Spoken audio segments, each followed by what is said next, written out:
How to disable restricted mode on TikTok. Hey there, welcome to the channel and let's get right into this quick and easy tutorial. To disable the restricted mode on TikTok, navigate to your TikTok application in your device. Now over here, if you are on the restricted mode and wish to disable it, tap on the profile icon that is in your bottom right corner. From here, tap on three horizontal lines in the top right corner and head over to Settings and Privacy.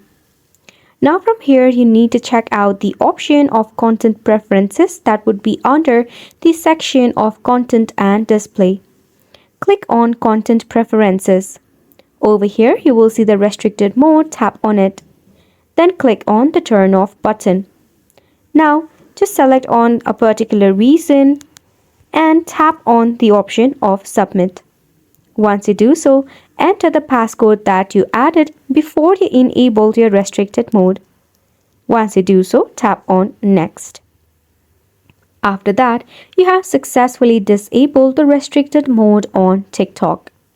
So this is how you can easily disable restricted mode on TikTok. This sums up the tutorial as well. Make sure to hit the like button and subscribe for more helpful tutorial.